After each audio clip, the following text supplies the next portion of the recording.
আহ্বান দিয়েছিলেন যে বারবার নেতার পরিবর্তন হয় কিন্তু নীতির কোনো পরিবর্তন হয় না। আজকে বাংলাদেশ স্বাধীন হওয়ার পর প্রায় 60 বছর হতে চলল, কিন্তু বাংলাদেশে ইনসাফ প্রতিষ্ঠা হয়নি, ন্যায় নীতি প্রতিষ্ঠা হয়নি। বারবার শুধু পরিবর্তন হয়েছে নেতার, কিন্তু নীতির কোনো পরিবর্তন আমাদের চোখে পড়েনি।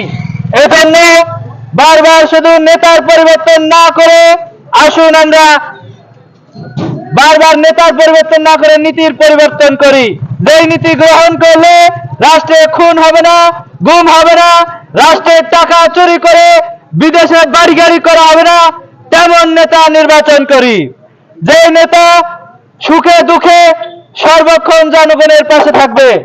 আমরা ইসলামী আন্দোলন বাংলাদেশের পক্ষ থেকে যে পীর সাহেব চরমোনাই ওয়ান বক্স পলিসি ঘোষণা করেছিলেন, সেই এক বাক্সের পক্ষে, সঠিক ইসলামের পক্ষে আপনাদেরকে আহ্বান জানাচ্ছি।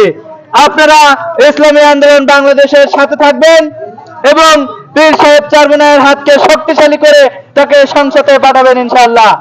আজকে সোশ্যাল মিডিয়ায় বিভিন্ন ভাবে আমাদের বিরুদ্ধে অপপ্রচার করা হচ্ছে যে আমরা নাকি একটা আসনও পাবো না। আমরা বিগত সময়ে একটা আসনও পাইনি, এখনো আমরা একটা আসনও পাবো না। আমরা সেই বট বাহিনীকে বলতে চাই, তোমরা জোট ছাড়া কবে কয়টা আসন পেয়েছো? তোমরাও তো স্বাধীনতার পর থেকে নিয়ে, তোমাদের দল গঠনের পর থেকে নিয়ে জোট ছাড়া জীবনে একটা নির্বাচনও করনি। সবসময় একবার 96-তে, তারপরে আবার এসে অন্য দলের সাথে তোমরা যে জোট করেছো, জোটের মাধ্যমে তোমরা কয়েকটা করে আসন পেয়েছো। সুতরাং আমাদের আসনের চিন্তা তোমাদের করা লাগবে না। আমরা আসনের চিন্তা করে রাজনীতি করি না, আমরা একমাত্র আল্লাহর সন্তুষ্টির উদ্দেশ্যে রাজনীতি করি। আমরা যে উদ্দেশ্যে রোজা রাখি, যে উদ্দেশ্যে নামাজ পড়ি, ওই উদ্দেশ্যে আমরা রাজনীতি করি। আমাদের এই উদ্দেশ্যের ভিতরে কোনো ভেজাল নাই।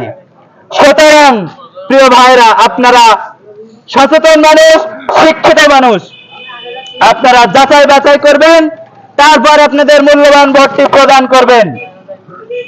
আপনাদের সাতক্ষীরা তালাকলার এক আসনে হাত পাকার মনোনীত প্রার্থী মাওলানা শেখ রেজাউল করিম, তিনি আপনাদের সামনে আজকে উপস্থিত। আপনাদের প্রতি উদাত্ত আহ্বান জানাবো, আপনারা সঠিক ইসলামের পক্ষে হাত পাকায় ভোট দিয়ে তাকে জয়যুক্ত করবেন ইনশাআল্লাহ।